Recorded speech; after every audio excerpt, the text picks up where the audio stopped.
สบายดีทุกคนมื้อนี้นะเฮาสิมาเฮ็ดไก่อบเฟืองกันเนาะเฮ็ดไก่อบฟางหั่นแหละเนาะมาเบิ่งกันเลยว่าสิเป็นจังไดตอนทำอิฐเฮาก็เตรียมขุดสถานที่ที่ว่าเฮ็ดสิเฮ็ดไก่อบเฟืองเนาะไป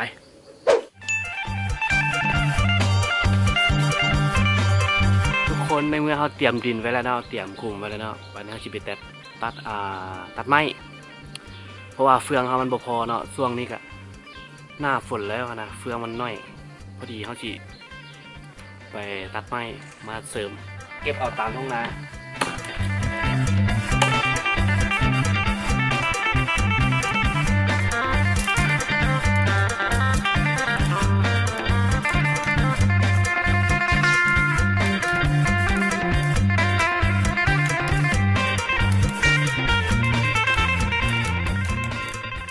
เนื่องจากว่าเฟืองเขามันบ่พอนะทุกคนเนาะเขาได้ตัดไม้เสริมใส่อีกเขาได้ตัดไม้เพิ่มใส่อีกเรียบร้อยแล้วมาเบิ่งขั้นตอนต่อไปกันเลยอันนี้เป็นส่วนผสมของ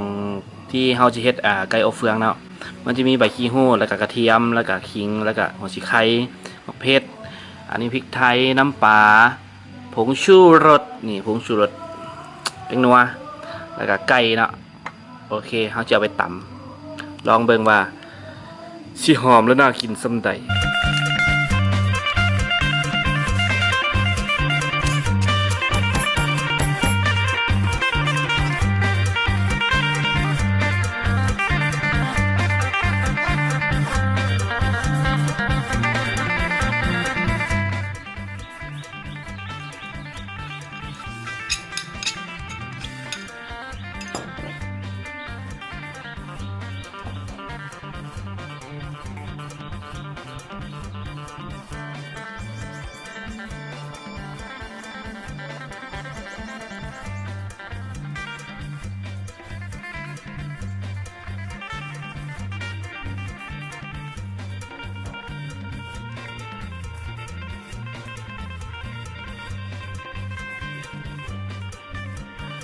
แล้วทุกคนตอนนี้เนาะใกล้ที่เอาไปมักไว้เนาะ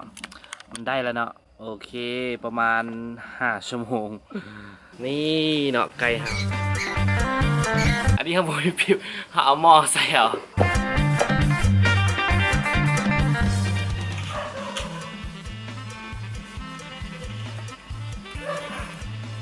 นี่ทุกคนมาถมไว้เพื่อบ่ให้ควันมันจะเข้าไปทางในเนาะเปิดเอาน้ำมาเนี่ยเอาน้ำเสร็จตุกมาเด้อเดี๋ยวมาพดอัดให้เจ็บ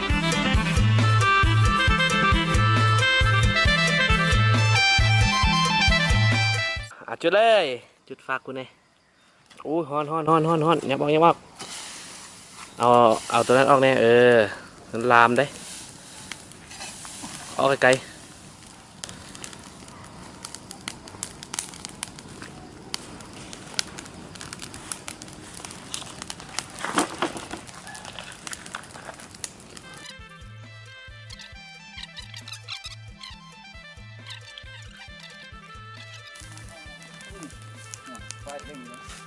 ฮอนระวังมันจะไหม้ทางพุทธโอเคตอนนี้เนาะกำลังเคลียร์ไฟออกกว้างๆรถ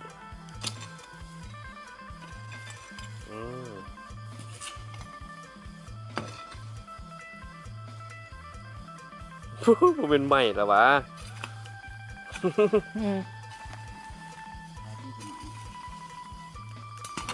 มาเบิ่งเดี๋ยวเอาน้ำพดก่อนอะไรเด้อบัดนี้เด้อชิเปิดแล้วเด้อขึ้นค่อย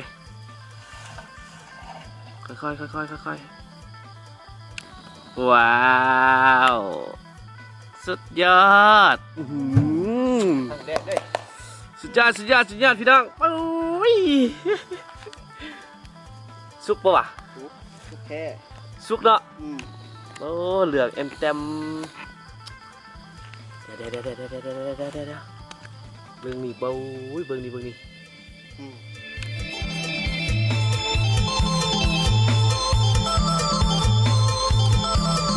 ยอดไป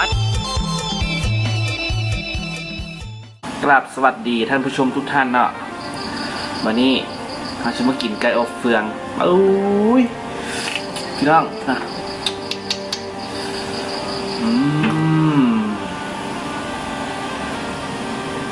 สุดยอดสุดยอด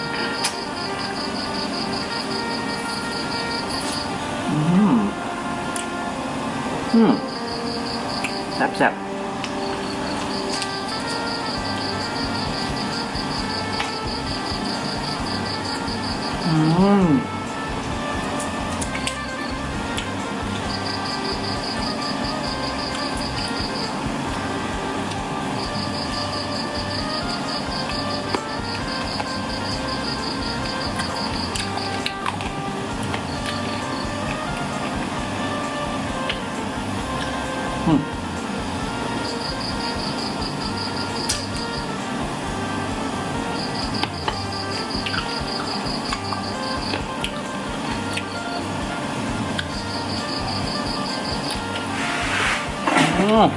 จับนะ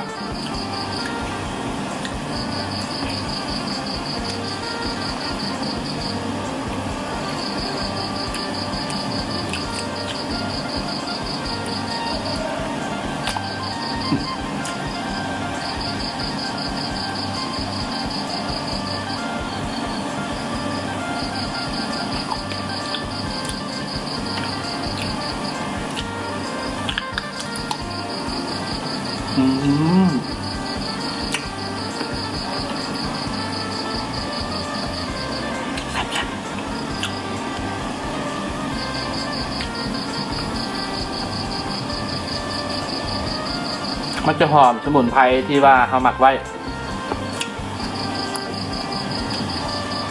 แทบจะบริจาคจิ้มน้ำจิ้มเลยอร่อยมากๆ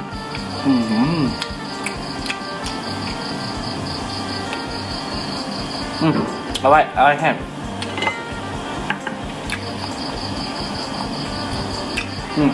ปีก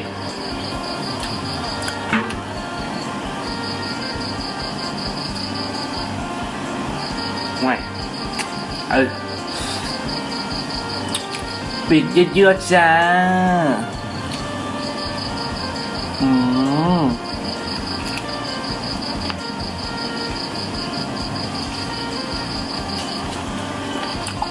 เบิดเลย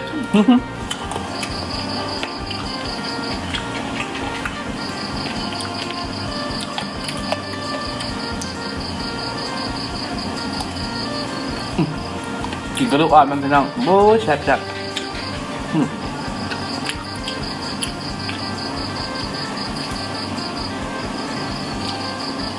นี่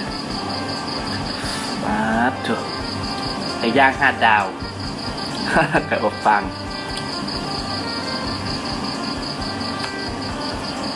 จับ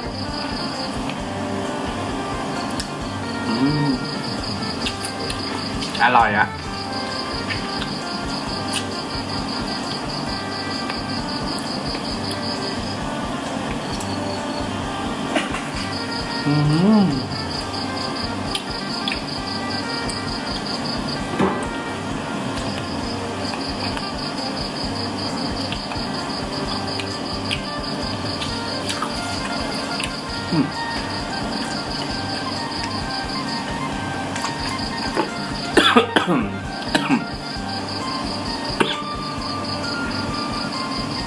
ถึงกับสำลัก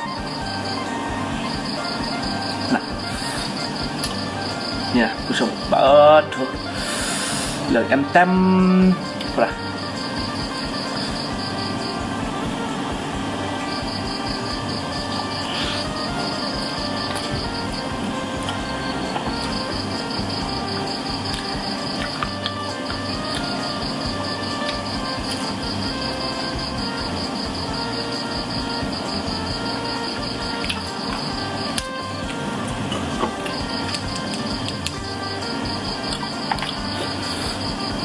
น้ำหยดติ่งๆเลย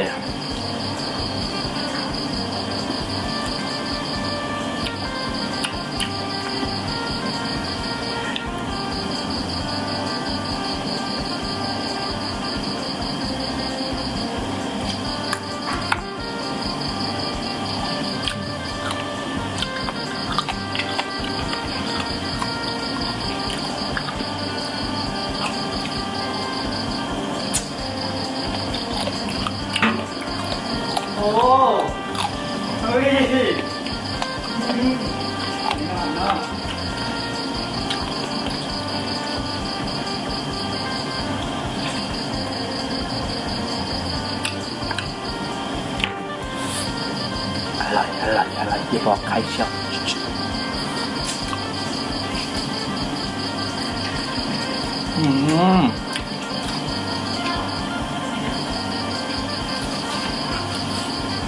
เนาะปลาทุก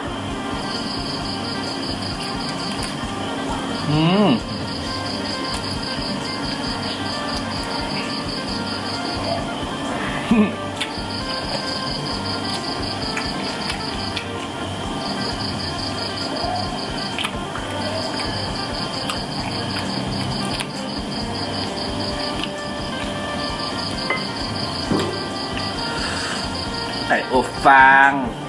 โอ้โหเหลืองโคตรน่ากินอร่อยมาก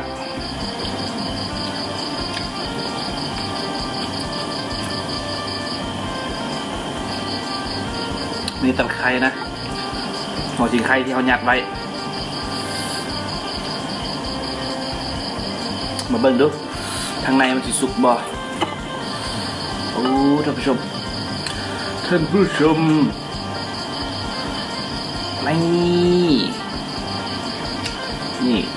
นี่คือตือไก่บาสโถ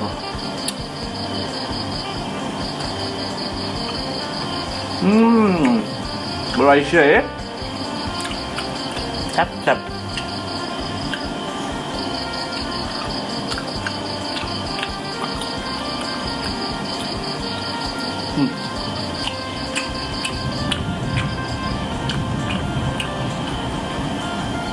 สมุนไพรที่เราหมักไว้เนี่ย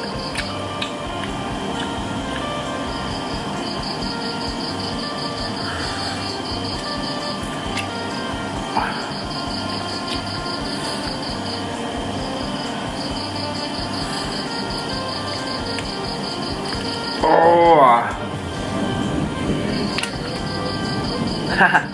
ออกมาแล้ว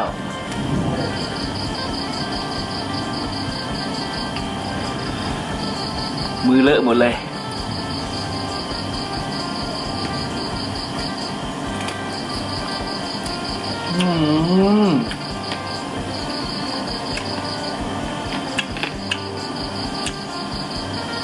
อ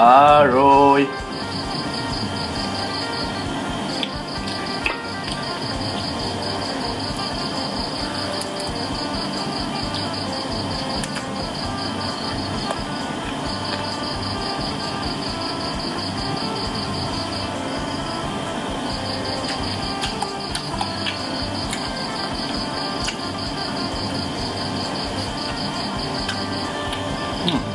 ต่อ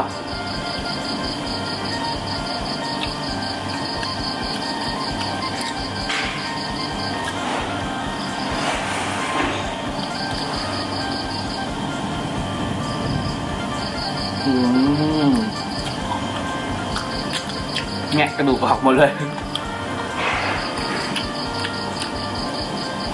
ท่านผู้ชม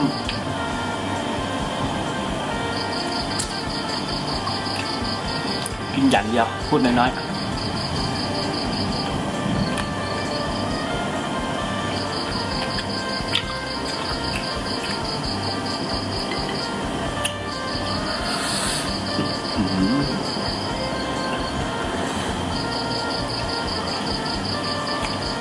ตูดไก่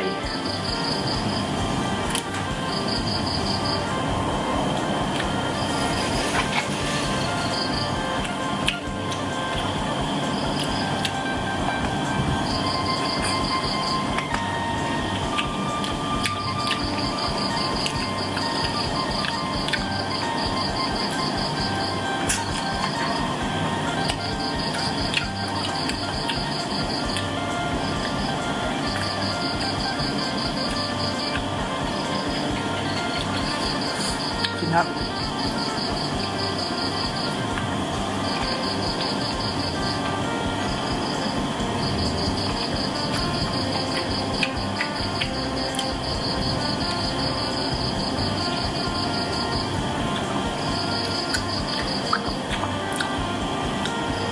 สำหรับคลิปนี้กะเพียงเท่านี้เนาะขอลาไปก่อนถ้าผู้ใดทึกใจกับกดไลค์กดแชร์กันเด้ออย่าลืมกด Subscribe นะครับผมคำสุดท้าย